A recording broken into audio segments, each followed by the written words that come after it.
How do we take food from looking kinda average to mouth-watering? In this episode, we'll shoot a commercial for a food delivery service, breaking down the lighting, creative rigging, and art direction of each scene, so you can steal it for your next project.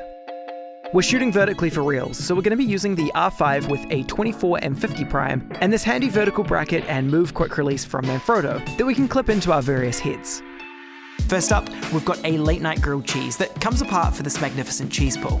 We've built our bedroom set in the studio and actually ended up painting an entire wall green so that we can get nice and low and shoot up through the sandwich. We're going for more of a warm lamps on look rather than moonlight, so we're going to build up our scene starting with our practicals. We've got a large lamp from the left that motivates all the other lighting, and we ended up using the fixture in it and then boosting it with a Gemini 1x1, shining it through the lampshade itself. Next, we added rim lights from the left and above just to catch the edge of the arm and bring it off the background. These are balanced by a very subtle top light that removes a bit of the global contrast, and then a 10,000 Kelvin Gemini 1x1 coming through the window just to give us a bit of color contrast. The last piece is a lava lamp on the headboard just to fill some empty space. We've got a brand new warm grilled cheese for each take, but we're going to need a lot of repeats because we can't control the cheese and where it falls, so we're kind of just relying on luck to get it right. We were intentional about all of the props like the green wall and throw, so that they really complemented that golden orange sandwich. The final thing that makes this come together is the motion, and pulling back on the Magic Carpet Pro is going to give us a buttery smooth move. It gives us a tighter framing on the sandwich and then space for the cheese as it starts to stretch and pull out. We're opting to do this in camera just so we get the parallax. We're also doing a top-down using this set just to tie the other shots together. We're using the same lighting setup and mounting an overhead rig with the Genie Linear and a slider to give us that rising movement. So, the opener of our ad is this outdoor park scene where we slam down our delivery bag. The thing is, we're not outside, we're in the studio, but there are a few things we've done to pull this scene together. So starting with the setup, we're using a high angle and a 50mm focal length to sort of compress the space, because a wider field of view would mean more set dressing and more money and more time. Also, because we're faking this, we need that angle to avoid seeing the horizon.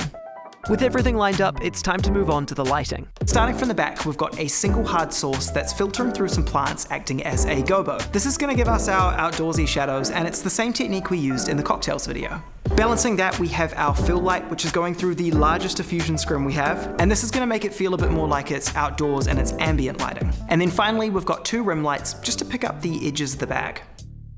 The last thing is to add a few organic elements that are going to break up the fakeness and texture of the grass. If you're stealing this setup, make sure not to cheap out on the fake grass and get one that has some variation to the color of the blades. Part 2 of the sequence is a lift up of the chicken sandwich, and it should look delicious, crispy. Mwah. We're going to be creating this shot with a little bit of a virtual background. This isn't Unreal Engine, but it is a little step above just shooting in front of your TV with a Windows screensaver. It's virtual production light.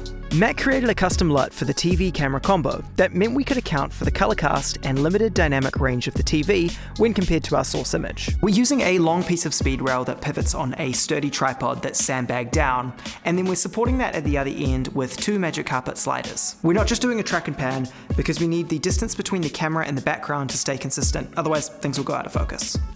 For lighting, we're basing everything on the background image, and it's actually going to give some light and color to our subject. We're complementing this with a Gemini 1x1 with a softbox on the right to give us some motivated light, and then another 1x1 above the TV just to give us that little pop on the bun. Finally, we have our amazing food stylist to take the food off my plate, literally, and think about all the little details, like perfectly crisp lettuce and brushing the top of the bun with butter so it shines in the light. For our final shot, a hand brings in a delivery bag, it's revealed to be a plate of Jello, and then the camera swings to a top-down perspective. There's a few elements going on, so we'll break them down one by one. For the production design, we went with this thick 70s, 80s velvet curtain that's going to look really good with a directional spotlight. And then just to fill the bottom of the frame, a backboard left over from a previous project, because I didn't buy enough fabric. The lighting for this setup is pretty simple. A single Solar 6 Plus Fresnel from the right is going to create our gradient and push all of our shadows off to the left, and then a Gemini 1x1 from the left at about 10% is going to fill out those shadows. The last element is one of these 4-point star filters that gives us these streaks and helps with the overall look.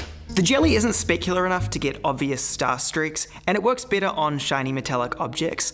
However, it does give us some nice halation and softness, and there's star texture to our reflective highlights. A set of these is like $50 if you want to try it out. The last part of this is a Syrp Lab classic, where we bring the camera from directly in line with the subject to facing down on top of it. We built this from speed rail and Avenger clamps, and then attached a weight to the back, so the camera just wants to slowly tip up. We then use a Genie 1 on a slider to control the movement, letting it pull up at an even speed. With our axis of rotation centered perfectly on the plate, we can do repeat shots, meaning we can match cut the jelly away. And with all those shot, here's the final ad.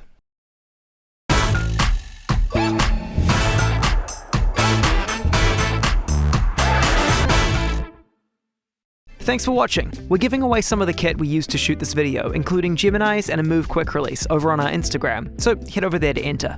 We'll catch you later.